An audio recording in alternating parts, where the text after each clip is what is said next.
¿Qué tal, Gabriel? ¿Qué tal?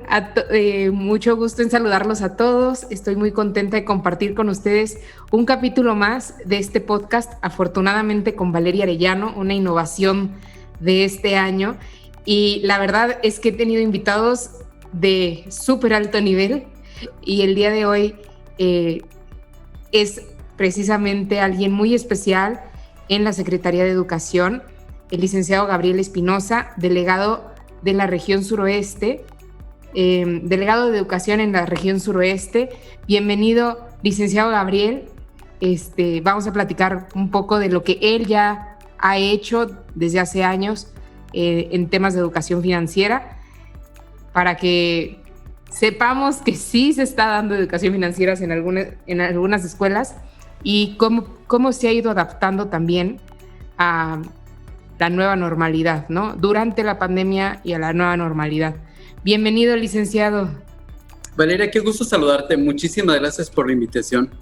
Pues sí, para mí es de verdad un placer compartir este espacio contigo. Gracias por la invitación y platicar lo que se ha hecho. Bien lo comentas tú, luego se piensa que la educación financiera es un tema no abordado todavía en las escuelas y menos en las escuelas públicas, que es el caso de principalmente nosotros donde comenzamos a trabajar este proyecto y que lo puedan conocer, pero no solo conocer.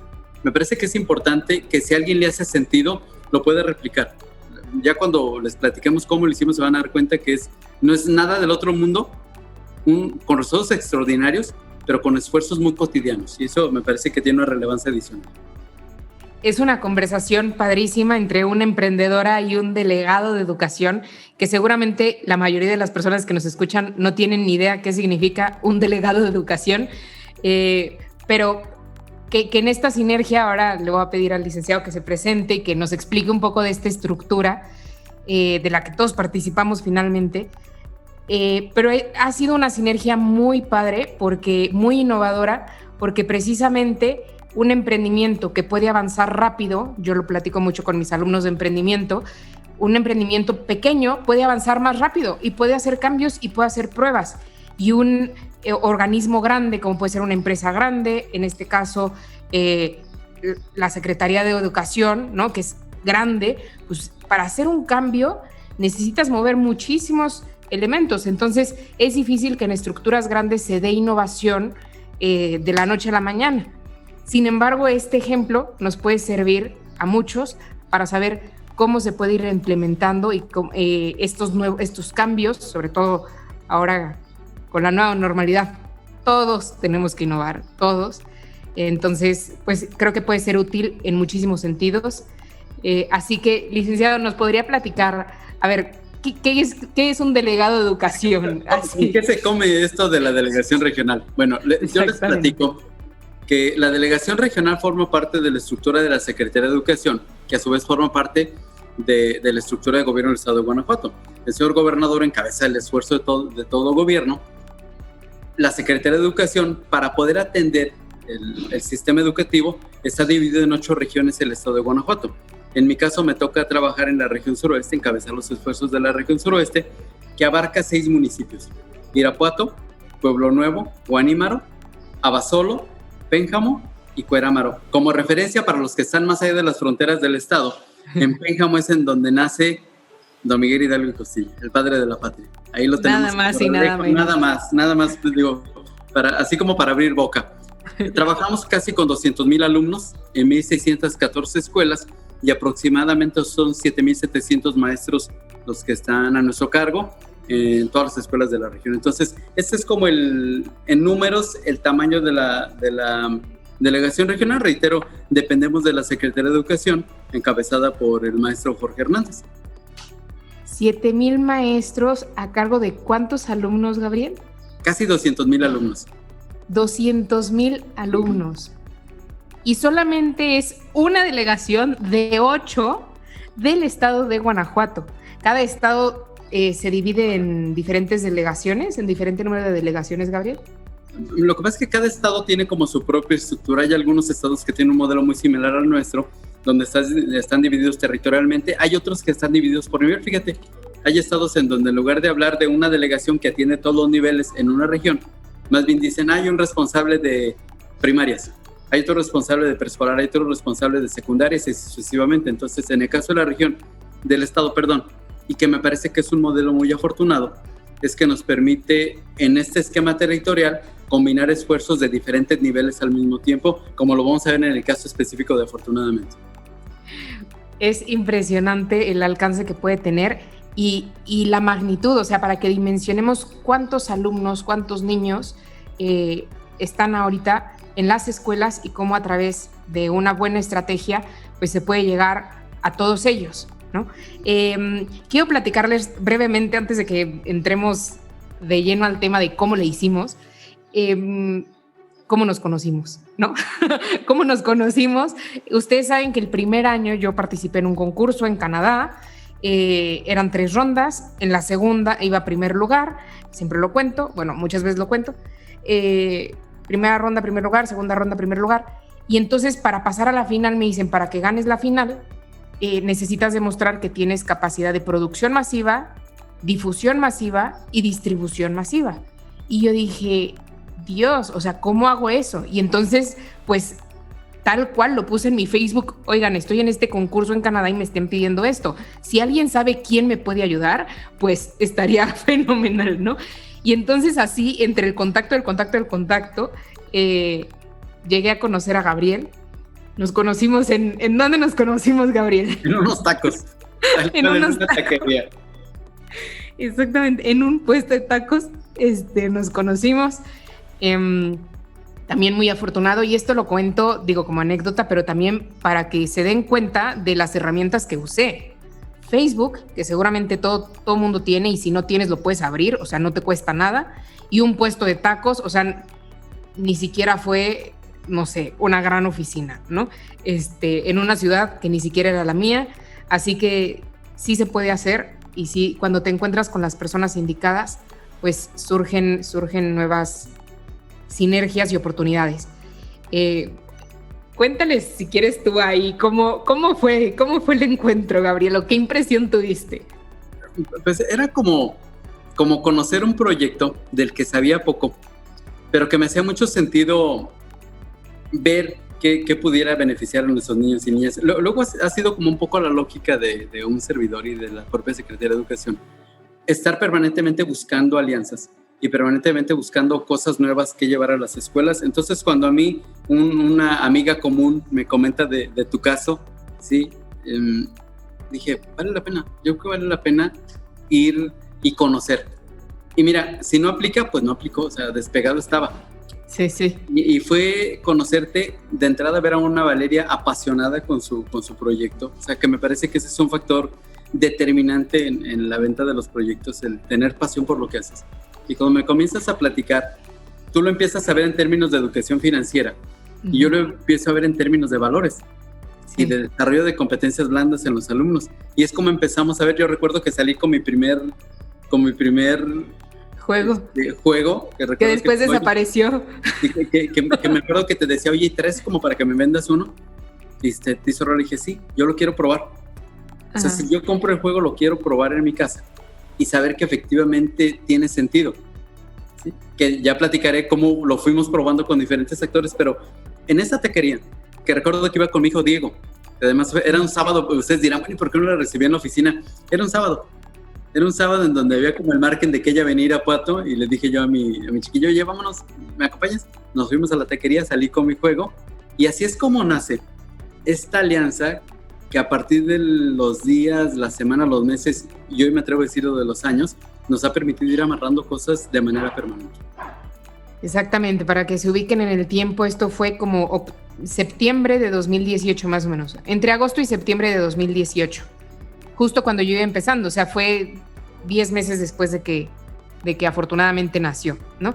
Pues después de esto yo me fui, bueno, para la competencia le dije, bueno, no seas malo, o sea, en lo que lo analizas, o analízalo, y si pudieras darme una carta en donde digas el potencial que le ves, etcétera, pues me ayudaría mucho para mi concurso, que es lo que estoy buscando, y listo. La verdad es que no, pues nunca pensé que fuera a hacer un proyecto más grande, pero muy afortunado.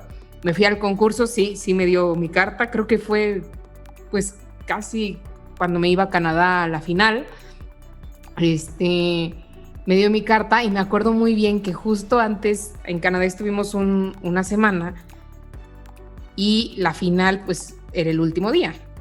Pues antes de la final, mientras los jueces deliberaban que sí, que no, me empiezan a llamar, oye, sí hay presupuesto, porque además de nos gustó mucho, lo probamos, ahorita contará él esta parte, y si queremos adquirirlo para hacer una prueba piloto en las escuelas. Y aquí me salto a esa parte en donde lo que empezó como una plática en un puesto de tacos, lo que empezó con un compartir, se hace realidad, ¿no? ¿Cómo fue este proceso? Y yo les diría, pongan atención porque esto es un típico proceso de innovación. Esto es lo que se debe de hacer, tanto en empresas grandes, en organizaciones grandes, para innovar, para introducir cambios, para probar, que es lo más importante, ¿no? Entonces, ¿cómo estuvo eso de probar? Sí, recuerdo que tuve mi primer juego, lo probé, valga el término, en casa, nos pareció interesante. Y entonces lo que hicimos, Valeria, fue, como la idea es que quien lo trabaje en su momento fueran los alumnos, pedimos niños prestados.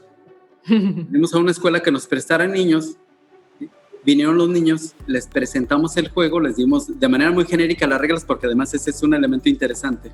Les dimos de manera genérica las reglas y comenzaron a jugar ellos.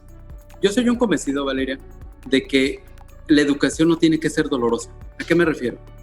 Cuando tú vives un proceso de alegría, cuando vives un proceso que disfrutas, aprendes mejor. Yo creo que el primer elemento para aprender bien es sonreír.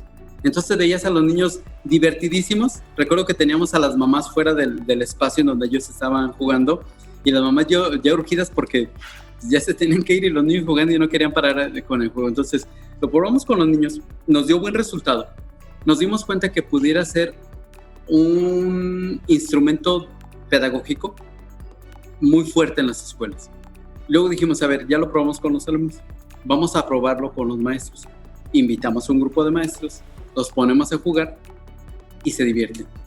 Luego invitamos a las autoridades educativas. Un poco la estructura educativa es derivado de la delegación regional, es un jefe de sector que tiene aproximadamente 100 escuelas a su cargo, y más o menos cada 20 escuelas hay un supervisor. Entonces esos jefes de sector y supervisores los trajimos a una sesión y los pusimos a jugar, ¿sí? Después trabajamos con papás. Entonces ya todos los actores a quienes les tocaría operar el proceso estaban primero enamorados del proyecto como tal, en el juego como por sí mismo. Luego invitamos al equipo de delegación a que jugara. Recuerdo una buena reunión en donde los diferentes actores de la delegación regional jugaron. ¿Y por qué les platico todo esto? Todo lo que hicimos fue abrir el espacio para que la gente jugara con afortunadamente. Invariablemente a todos les parecía interesante, y entonces ya internamente con el equipo lo que dijimos es, a ver, me parece que es un proyecto que puede impactar bien en el desarrollo de los niños, y empezamos nosotros a buscar recursos, ¿sí? Que luego en términos de gobiernos es como un tema complicado, porque los gobiernos siempre andamos como carentes de capacidad económica. Sin embargo, algo que hicimos fue que buscamos partidas que ya existían. O sea, ni siquiera fue tener más recursos de los que ya teníamos, simplemente direccionamos recursos que ya teníamos para material didáctico y compramos un lote de juegos, y comenzamos entonces sí ya a capacitar a escuelas que les pudiera interesar el juego. No fue que nosotros dijéramos qué escuela va, sino más bien les platicamos el proyecto, y la escuela que nos decía a mí me interesa, se hicieron paquetes de juegos, de modo que la escuela recibía su paquete y lo iba utilizando. Y fue la forma en que comenzó a darse ya toda una estrategia, toda una ola de trabajo afortunadamente en más de 100 escuelas de la región. Aproximadamente trabajamos con 125 escuelas de la región, las cuales, si bien lo utilizaban en espacios educativos, o sea, dentro del aula, había escuelas que lo utilizaban, por ejemplo, en los recreos, ¿sí? En el recreo ponían los juegos a disposición de los alumnos para que ellos pudieran jugar.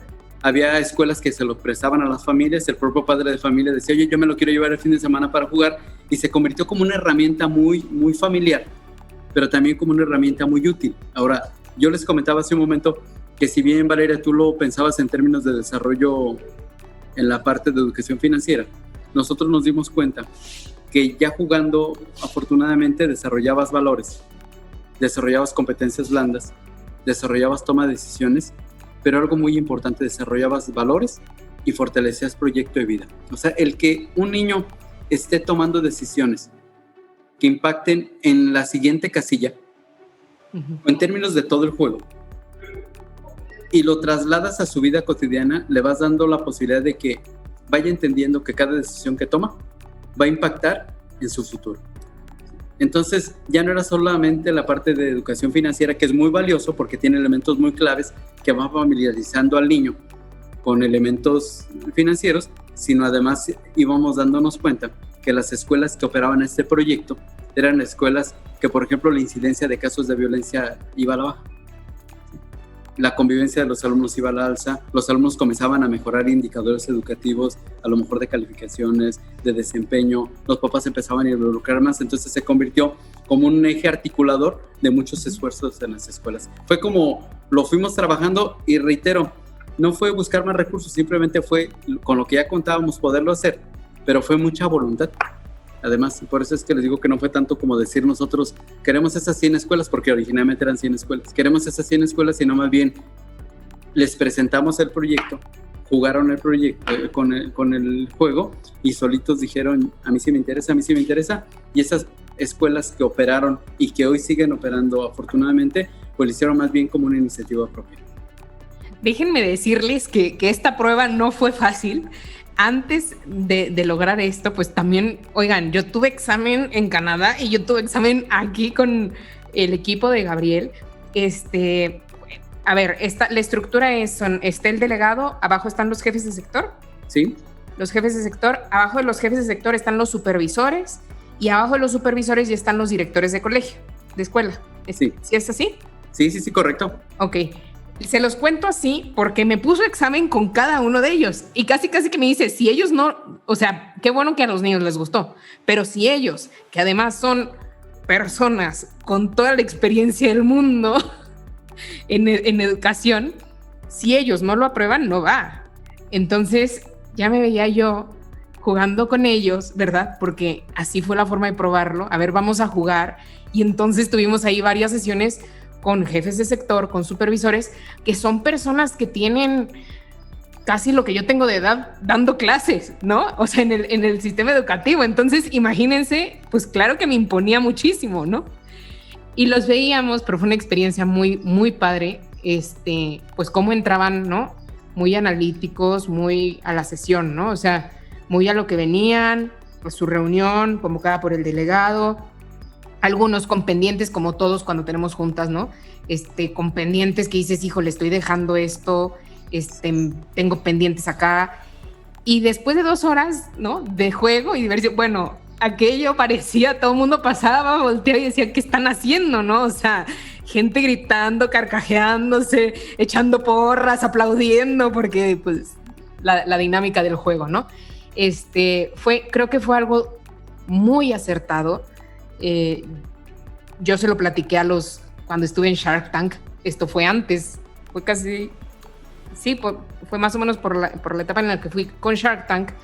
Y Arturo Elías y Rodrigo Herrera me decían, bueno, sobre todo Arturo me decía, no, pues no me gustó, me gusta el negocio, lo que no me gusta es que lo hayas implementado con gobierno, no sé por qué, pero le dije, es la mejor manera en cómo podemos llegar a los niños, porque está capacitada toda la estructura. Entonces, con la excusa de llegar al alumno, estás llegando al supervisor, al jefe de sector, a los directores, a los maestros, y bueno, ahorita hablaremos del tema de familia, pero esa estructura hizo que fuera muy fuerte la implementación, ¿no? Y un elemento que rescato de lo que comentaba Gabriel es la libertad. O sea, él presentó, así como a mí me puso a prueba, a ellos les dijo, están estos recursos, ustedes supervisores que tienen a cargo sus escuelas, elijan a qué escuelas quieren asignarle estos recursos y si quieren, ¿no? Y luego llegaron los directores, que creo que es muy importante pues darle lugar de la función a cada quien en el equipo. O sea, el delegado pudo haber dicho como autoridad, van a estas y estas y estas escuelas, y no fue así, ¿no? Le dio la autoridad a quien la tenía en su función, que eran los supervisores. Luego los supervisores fueron con los directores de escuela, trabajamos la herramienta con los directores y todavía les dio chance de decir, ¿lo quieres o no lo quieres? ¿No? ¿Va o no va? Pero si va, que se implemente, ¿no? Que ese es algo bien importante. Y esa voluntad, vamos a decir, yo lo quisiera llamar como esa libertad de abrazar un proyecto, hizo precisamente que se implementara y que tuviera los resultados que ha tenido. Incluso hablando de recursos, de optimización de recursos, no nada más el recurso necesario es el dinero, también es el tiempo. Y en temas de colegios y escuelas es el más escaso, ¿no? O sea, nunca hay tiempo porque siempre hay proyectos, eventos, una currícula que llenar. Y quiero compartir aquí una experiencia que compartió una de las directoras, porque después de esto evaluamos, evidentemente evaluamos, a ver, ¿se implementó o no se implementó? ¿Qué cosas buenas funcionaron? ¿Qué funcionó? ¿Qué no funcionó? ¿Qué vamos a corregir? ¿Qué podemos mejorar? Y una de las directoras decía, yo no tenía tiempo, o sea, no tuve tiempo de capacitar a mis maestros. Entonces llamé a 6 chiquillos, a 6 chiquillos de sexto de primaria, y fueron a mi oficina y les di un juego de mesa a cada uno. Y les dije, este fin de semana les voy a dar este juego de mesa. Y este fin de semana les doy la tarea de que lo jueguen, lo estudien, porque ustedes son los que van a capacitar a toda la escuela. Y así fue. Los niños obviamente felices, con un juego nuevo, prestado, algo nuevo que experimentar, que jugar. Y fueron ellos, los niños de primaria, de sexto de primaria, quienes capacitaron a toda la escuela. Esa es optimización de recursos. Entonces, les paso todas estas ideas porque en donde estés, usa lo que ya tienes para avanzar, para innovar, para crear cosas nuevas. No sé, Gabriel, si les quieres contar algo más de esta experiencia de implementación. Pues que me parece que también fue mucho como en un ejercicio de prueba y error, Valeria, porque cada que lo aplicábamos, digo, yo quiero reconocer el esfuerzo que hiciste hasta como de adaptación del propio juego, donde decíamos, a ver, detectamos esto. Hacemos un ajuste. Sí. Y Valeria se llevaba las observaciones del equipo que trabajaba con el juego y seguía complementando y mejorando y alineando pues todo el esfuerzo que se estaba realizando. Y otro elemento que me parece importante comentar y que tú ahorita lo platicabas, es que la implantación de afortunadamente en las escuelas no se da como un elemento externo, como un elemento extraño o adicional, sino más bien las escuelas lo que hicieron fue empatarlo e incluirlo como parte de su propia planeación. La escuela tiene una planeación que va cumpliendo paso a paso y lo que hicieron fue afortunadamente empatarlo con su planeación, buscando que impactara en algunas de las materias que se trabajan de manera cotidiana en el cumplimiento de planes y programas. De modo que lo que hacían las escuelas, encabezadas por los directores, es quien decía sí, lo primero que hacía es revisar su planeación, hacer el ajuste para abrir un poco los tiempos, bien lo comentas, abrir los tiempos, abrir la estrategia, ¿sí? Para poder visualizar y revisar si daba resultado o no. Entonces, pues me parece que es la mejor forma y mis amigos de todo México que nos ven se darán cuenta que en una escuela algo que luego complica la operación es cuando llegan como proyectos o programas externos que empiezan a convertirse como en parches mal pegados. Y aquí dijimos, no, lo que tenemos que hacer es que afortunadamente sea parte de todo un ecosistema de desarrollo del niño. Y me parece que muy bien se empató. Sí, definitivamente yo que he trabajado en colegios es algo difícil, ¿no? Lo que tú lo expresaste perfectamente, son parches mal pegados que al final ni terminas el libro, ni terminas el juego, ni terminas lo que tenías que hacer y la maestra queda toda frustrada, ¿no? O el profesor queda frustrado porque no cumple a la perfección con esto. Y el juego precisamente lo diseñé considerando esto, ¿no? Que fuera fácil de aprender, que fuera fácil de seguir, que enganchara a los niños, y entonces esto también permite que al profesor se le facilite la implementación. Pero bueno, quisiera platicar también Gabriel, que nos contaras por qué hiciste con los papás, de dónde nació esa idea, porque no nada más trabajaste con las escuelas, que es pues lo que te toca, ¿no? O sea, ese es tu deber ser y ahí está, ¿no? Pero diste un paso más allá, que la verdad quiero reconocer, y sí me gustaría que lo compartieras porque hay muchísimos papás que nos están escuchando. ¿Cómo fue esa idea de involucrar a la familia en esta estrategia? Sí, bueno, si me dejas como comentario, que me parece que tú lo harás como de mejor manera. Afortunadamente es un juego que está enfocado a un esquema en el cual tú vas avanzando, tiras los dados, vas avanzando por casillas, y en cada casilla se van encontrando retos o se van encontrando actividades o temas que tienes que decidir. Muchos muy enfocados al tema de desarrollo financiero, pero muchos también enfocados al tema de formación de valores. Entonces, algo que nosotros partimos como hipótesis de trabajo es que el niño viene de un entorno familiar y la escuela es el espacio en donde combinas 35, 40 personalidades diferentes, y si lográbamos que esa sintonía valoral o sintonía de conciencia se generara desde la casa, iba a ser mucho más fácil para el maestro trabajar en el aula. Fue como se abrió la posibilidad, y yo te voy a decir que si bien fue como una iniciativa desde la parte de la gestión regional, quien realmente lo operó y le encontró mucho fruto fueron los propios directores, que empezaron, por ejemplo, a prestar juegos. Ese fin de semana, llévese el juego, señora, sin ningún problema. El lunes me lo trae porque yo lo utilizo el lunes, pero el fin de semana lo tiene usted. Entonces nos empezamos a dar cuenta de que las familias realmente veían, afortunadamente, no como un material educativo de trabajo, sino como un juego que no les costaba, que se los prestaba la escuela y con el cual podían trabajar sábado y domingo. Entonces, digo, ¿por qué lo digo en esos términos? Porque alguien estará pensando, es que es material de trabajo, es material educativo. Es un juego. La gente aprende divirtiéndose, ¿sí? Y lo que tú comentas de que pasaba la gente y nos veía todos carcajeando y gritando, pues la verdad es que más de uno pudo haber dicho que estábamos medio locos, pero esa es la mejor forma de aprender. Y fue como empezamos a involucrar a papás. Hoy los papás, las familias decidieron comprar sus propios juegos. Tengo experiencias de las familias que dijeron, a mí me interesa tener ese juego como parte de mi desarrollo de mis niños, y entonces ya no lo pido prestado sábado y domingo.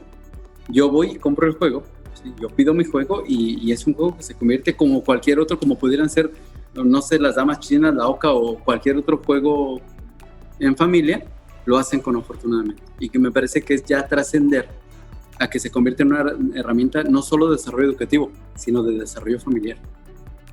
Este es algo que quiero rescatar, porque sí, en el diseño del juego yo veía que tenía que ser autodidacta, ¿no? O sea, no hay tiempo de capacitar, no hay tiempo de sentar a los papás a que te escuchen, y a donde llegue el juego tiene que enseñar, ¿no? Es como una bombita, ¿no? O sea, una bombita empaquetada, y si tú la abres, vas a aprender, ¿no? Vas a aprender perdiendo, vas a aprender reiniciando, vas a aprender a través de lo que los demás te van diciendo, pero vas a aprender divirtiéndote, que es lo más interesante. Y aquí también me puso a prueba con los papás. Eso no se me escapa. También juntó a los papás de la mesa directiva, y me dijo, a ver, Valeria, otro filtro, ¿no? Por si hubiera sido poco, otro filtro, los papás son otro filtro. Y vimos cosas también muy interesantes. Esos mismos papás empezaron a ver el cambio del aprendizaje en sus hijos, y fueron los mismos papás que decían, me acuerdo muy bien que una maestra comentaba que alumnos de tercero de secundaria querían una graduación, querían hacer una fiesta de graduación, pues les dijeron que no había dinero y que no había graduación. Y después de jugar, afortunadamente, dijeron, no, ¿cómo de que no hay? Entonces empezaron a hacer sus negocios realidad, que ese es el objetivo del juego, llevarlo a la vida real. Y entonces dijeron, ok, hacemos una kermés, y cada uno tenía un negocio, sacaron dinero, hicieron su fiesta, y cuando los papás se dieron cuenta, dijeron, pues yo también.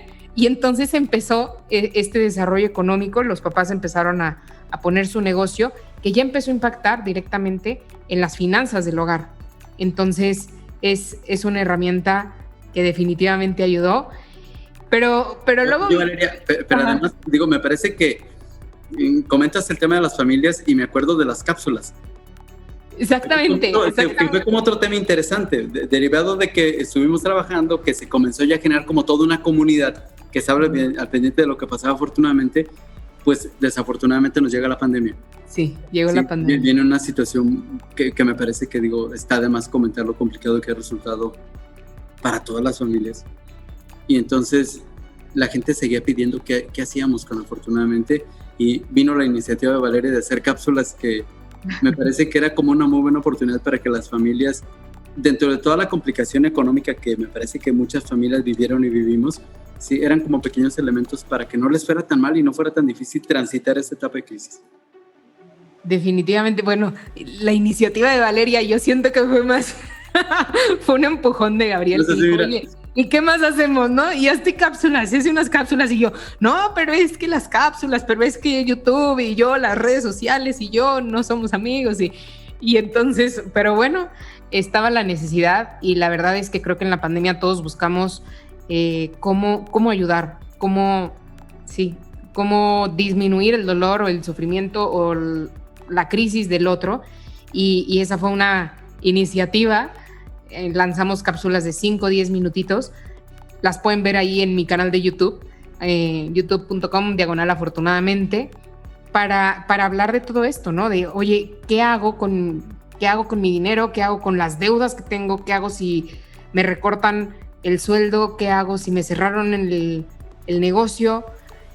Empezamos a hablar de eso y que definitivamente puede ayudar a cualquier persona en cualquier momento a ordenar sus finanzas de una manera gratuita. Pero no quedó ahí, Gabriel. No quedó ahí. Eso fue 2020, ¿no? El año pasado. Y hoy, afortunadamente, seguimos creciendo, seguimos innovando y vamos a seguir proponiendo cosas. La semana pasada le escribí a Gabriel y le digo, voy a estar en Irapuato, igual que los tacos, igualito. Voy a estar en Irapuato. ¿Cómo andas de tiempo? Y entonces me di una vuelta y como ustedes saben, y si no saben, aprovecho para comentarlo, hace más o menos 3-4 meses me contrataron en la CONDUCEF, la Comisión Nacional para la Defensa de los Usuarios de Servicios Financieros. Espero que no me haya faltado una palabra, pero bueno, que es como la Profeco de los bancos. Si no saben qué es, por ahí hay un capítulo en donde entrevisto al licenciado Oscar Rosado para que conozcan más. Y me dicen, oye, vale, te queremos contratar para que revises los contenidos que ya damos, para que sea atractivo, fácil de entender, que la gente aprenda. Sabemos que ya lo has hecho, entonces queremos que revises nuestros contenidos, que además son gratuitos, ¿no? Entonces empezamos a trabajar ahí ahí llevo 4 meses, en algunos casos revisando, en otros generando, y bueno, por ahí saldrán cada vez más nuevas noticias. Y entonces veo a Gabriel y le digo, oye, ya que estoy trabajando con la CONDUCEF, ¿por qué no les damos a los papás estos cursos gratuitos, ¿no? Entonces hacemos un link entre la CONDUCEF y la delegación y les damos ya no nada más cápsulas, sino cursos grandes, cursos gratuitos que puedan llegar a todos y que hayan pasado por esta revisión. Y bueno, pues en esas estamos, ya vamos a tener, o quizá tendremos, ya habremos tenido cuando salga este podcast, esta reunión. Y eso es innovación. Innovación, acuérdense que es tener rápido los resultados, probar rápido, con poco dinero, y la verdad quiero reconocer aquí la capacidad del licenciado Gabriel y también del licenciado Oscar, su capacidad de innovación. A veces pensamos y tenemos el prejuicio de que en gobierno, bueno, por ciertas experiencias, ¿verdad? Pero que en gobierno las cosas son tardadas, que no se va a poder hacer nada, que alguien quedó como presidente, gobernador, senador, presidente municipal, lo que ustedes quieran, y ya no se va a poder hacer nada. Y no hay nada más fuera de la realidad, no hay excusa más grande, la verdad, para ponernos a hacer cosas por nuestro país, pero principalmente por nuestra gente. Entonces, pero bueno, no sé cómo veas tú, Gabriel, lo que vamos a hacer lo que pensamos hacer, en este año 2021? Sí, fíjate que quisiera yo comentar algo que luego comentamos en términos de salud y que perfectamente va a aplicar a términos económicos y financieros de las familias. Luego decimos que un niño sano es un niño que aprende mucho. Por ejemplo, trabajamos mucho con Secretaría de Salud. Y ahora en la pandemia decíamos eso. Un niño que está sano, una familia que no tiene un enfermo, es una familia que no va a perder en su foco el tema educativo. Y en términos financieros pasa lo mismo. Una familia que tiene finanzas sanas, una familia que no tiene penurias económicas, es una familia que no pierde el foco del desarrollo de sus niños. Una familia que empieza a tener complicaciones económicas es una familia en donde sus prioridades cambian. Y tal vez son las familias que empiezan a retirar a sus niños de la escuela, donde los niños empiezan a bajar de calificaciones, donde los papás dejan de estar pendientes de ellos. Entonces, cuando tú me planteas, oye, vamos a darle curso a los papás, no crean que es como, de nuevo, como un parche mal pegado, es seguir impactando en el entorno del niño y seguir generando un ecosistema en donde el niño tenga condiciones muy favorables para seguir aprendiendo. Hoy vemos en el horizonte la posibilidad de regresar a actividad presencial en las escuelas. Y las familias tendrán una dinámica diferente, y qué mejor que, por ejemplo, este tipo de talleres le permitan a la familia irse preparando financiera y desde el punto de vista de planeación familiar para hacerlo de la mejor manera. ¿Sí? O sea, yo te agradezco muchísimo, Valeria, que te conviertes en puente para seguir trayendo cosas para las familias. Reitero, porque las familias es de donde salen nuestros niños. Definitivamente, imagínense cuando la escuela, todos y los que son papás, los que son maestros lo saben, uno como escuela puede educar y educar y educar, y si en la casa no te lavas las manos, y si en la casa no sigues esos hábitos, y si en la casa no apagas la luz y no separas la basura, pues es muy difícil que el niño logre tener esos hábitos. Entonces, al contrario, cuando integramos a la familia, cuando hacemos equipo familia y escuela, el resultado en la formación del niño es muchísimo mejor, ¿no? Entonces, eso es parte de lo que vamos a hacer. Y otra gran noticia en esta modalidad híbrida que van a regresar, ¿no? Los alumnos a clase, vamos a seguir implementando no nada más los, afortunadamente, que ya tienen, sino también la versión digital, que esperemos que esté lista para octubre, y de esa manera seguir reforzando tanto en casa como en la escuela, como en el aula, estas habilidades financieras. Sí, y fíjate que yo te quiero comentar que tenemos la fortuna en el estado de tener un secretario de Educación como muy metido a la innovación. Uh-huh. Nuestro Jorge Hernández, que además debo de decir, por ejemplo, más joven que muchos de nosotros, uh-huh. ¿Sí? Con un ritmo aceleradísimo y mucho con la idea, por ejemplo, de aprovechar la tecnología, y compro el comentario ahorita que dices de afortunadamente digital, aprovechar la tecnología, pero además estar generando innovaciones de manera permanente. Sí, yo le comentaba hace algunos días del tema de afortunadamente, y él dice, la educación financiera tiene que ser clave en el proceso de desarrollo del Estado. Entonces, por supuesto, yo creo que caímos también en blandito en términos de que nuestra propia cabeza institucional trae mucho el compromiso de seguir haciendo cosas, y seguramente cuando esté afortunadamente en digital le va a hacer mucho sentido también seguir impulsando el que se trabaje en las escuelas. Definitivamente, quiero presumirles que los alumnos de Gabriel, de las escuelas de la región suroeste, han sido campeones mundiales de robótica, ¿no? Y imagínense, por ejemplo, todo ese talento, si tiene educación financiera, con esta mentalidad de afortunadamente, de crea con tus talentos, de genera ingresos y aprende a manejarlos, el potencial que tienen estos niños, porque ni siquiera son jóvenes ya universitarios, no, son niños, son adolescentes, el potencial que tienen al salir del colegio, al salir de la escuela, al terminar su primaria, su secundaria, ya tienen una competencia, además certificado internacionalmente, o sea, muy bien desarrollada, tienen los elementos para saber qué hacer, cómo generar ingresos con esa capacidad que tienen. Y creo que en casa, tengan campeones de robótica o no, tienen niños artísticos, tienen niños que saben matemáticas, que saben inglés. Yo les he contado algo que me permitió salirme, cambiar de trabajo para poder seguir creciendo, fue el ponerme a dar clases de inglés a niños de primaria. y fue el inglés que aprendí en la escuela cuando yo estaba estudiando, cuando era niña. Y fueron las fracciones que yo estudié en quinto de primaria. Y eso me permitió ir creciendo en mi vida profesional, ¿no? Hacer esas transiciones. Entonces, en definitiva, estas herramientas van a complementar y van a vacunar el bienestar de sus hijos, de los niños que tengan esta formación. Fíjate, Valeria, que digo, te agradezco el comentario, se siente bien bonito escucharlo, ¿verdad? Y a lo mejor tiene sentido platicar como en términos de toda una estrategia macro.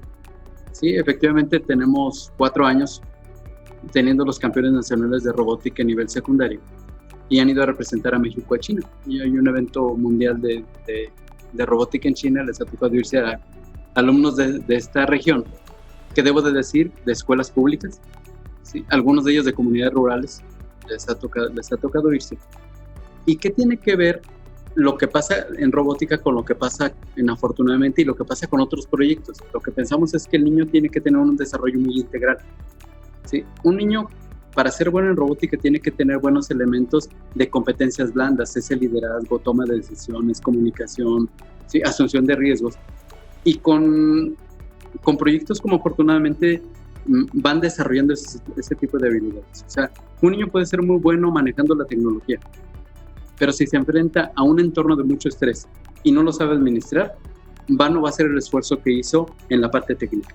Entonces, por eso es que empezamos a combinar diferentes elementos y afortunadamente se ha convertido pues, en una herramienta que nos permite desarrollar esas competencias en los niños, que les toca entrar a competir en cosas técnicas, ya tienen un soporte emocional y un desarrollo que le permite pues, hacerlo de mejor manera. Entonces, sí, no está desvinculado un tema con otro, y la idea es ir complementando diferentes proyectos que le permitan al niño ir desarrollando esas competencias de manera integral. Y mira, hoy hablamos de un campeón de robótica. Sí, estos niños que ganaron a nivel secundaria acaban de ganar a nivel preparatoria porque siguen trabajando juntos, pero yo me voy más allá, Valeria. A esos niños les va a ir bien en la vida. Sí. Exactamente. Sí, a ti como papá lo que más te mueve es que a tus hijos les vaya bien. Entonces decimos, si logramos que estos niños les fue bien en secundaria, les vaya bien en preparatoria, pero después les vaya bien en la vida, el sistema educativo tiene sentido. Definitivamente, Gabriel, y yo diría el sistema educativo tiene sentido y el trabajo con los papás, ya sé que ya lo dije, pero no importa, lo repito, en equipo con los papás va a tener resultados todavía más grandes. Así que, pues Gabriel, la verdad me gustaría concluir este episodio de podcast con algún consejo que quisieras darle pues a las personas que nos están escuchando. La mayoría serán papás, pero quizá también hay algún maestro, algún director de escuela o de colegio, alguna autoridad educativa. ¿Qué consejo, qué mensaje quisieras dejarles para hacer crecer este impacto para el bien de los niños y de la sociedad? Me voy a ir como por la tangente para regresarme afortunadamente. Voy terminando una reunión donde analizábamos como diferentes elementos de contexto que nos permiten identificar dónde están las causas que luego provoca que los niños se acerquen al consumo de sustancias prohibidas. Uh-huh. Un niño que comienza en procesos de adicción, por ejemplo, tiene que ver con niños que andan hasta muy noche en la calle. Uh-huh. O niños que tienen poca comunicación con sus papás. O niños donde el papá no sabe con quién se junta, quiénes son sus amigos, a qué lugares frecuenta, llega anoche. Son una serie de factores que nos vamos dando cuenta que inciden en que el día de mañana el niño comienza a consumir drogas y el papá nunca se dio cuenta. Me regreso afortunadamente. Yo quiero mandarle un mensaje a los papás. Los que tenemos la fortuna de ser padres, un reto que tenemos es estar muy al pendiente del desarrollo de su vida. Que sepas dónde está, con quién se junta, qué siente, qué le duele, qué le mueve, qué lo motiva. Y aplica para el maestro y aplica para el papá. Entonces yo les diría, yo me atrevo a decir que he sido afortunado de encontrarme en el camino a una Valeria Arellano con un proyecto que se llama Afortunadamente Bajo el Brazo. No por Gabriel, porque Gabriel se ha beneficiado en términos de familia. sino por todos esos niños que se han beneficiado utilizando ese proyecto. Es de que yo les diría una invitación, si ya lo jugaron, felicidades, si no lo han jugado, atrévanse, que va a ser para bien de sus niños. Ese sería mi consejo. Vamos a atrevernos. Que además, lo que tú comentas de que nos ha ido bien en muchas cosas, ha nacido de atrevernos a hacer cosas diferentes. Así de que muchas gracias, Valeria, muchísimas gracias, mi reconocimiento por tu trabajo, pero además por ese sentido como de bondad. También debo de comentarlo. De repente platicaba con Valeria y decía, a ver, yo no la veo como alguien que tiene un negocio como tal. Es alguien que tiene una convicción de que la gente se puede beneficiar de esto que se está haciendo. Así es de que muchísimas gracias por toda la gente que crece y se desarrolla gracias a tus iniciativas. Muchísimas gracias, Gabriel. Gracias también a ti por hacer equipo. Y yo sí les diría un tercero, compártanlo, porque así fue como llegué a Gabriel. Yo a Gabriel no lo conocía, ¿no? Fue alguien que me leyó y dijo, ay, yo conozco a alguien, ay, lo voy a presentar, ahí están mis redes sociales, en ese momento no tenía, ¿no? Públicas, pero ahora sí ya está, afortunadamente .mx, cualquiera puede tener contacto conmigo, si conoces a alguien, si sabes de alguien. Quiero decirles, afortunadamente ya está en 4 estados de la República. Yo solo conozco a Gabriel, los otros 3 no sé de dónde llegaron, Entonces, si alguien los conoce, que fueron Michoacán, Jalisco y Oaxaca, además de Guanajuato, pues avísenle que lo que quieran, aquí están las puertas abiertas para seguir creciendo, para ayudarles, para apoyarles en lo que necesiten y para replicar lo que ya hemos estado probando también en la región suroeste. Muchísimas gracias, Gabriel, por esta conversación. Creo que ha sido muy provechosa para todos. Y bueno, pues bienvenidas todas las ideas, bienvenidos todas las iniciativas. Y gracias también aprovecho para saludar a los jefes de sector, a los supervisores, a los directores que han confiado en el proyecto y que ahí están los resultados. Muchísimas gracias. Gracias por la invitación, Valeria, y gracias por vernos como aliados. No, muchísimas gracias y pues seguimos aquí listos para un episodio más en Afortunadamente con Valeria Arellano. Muchísimas gracias, que tengan bonito día.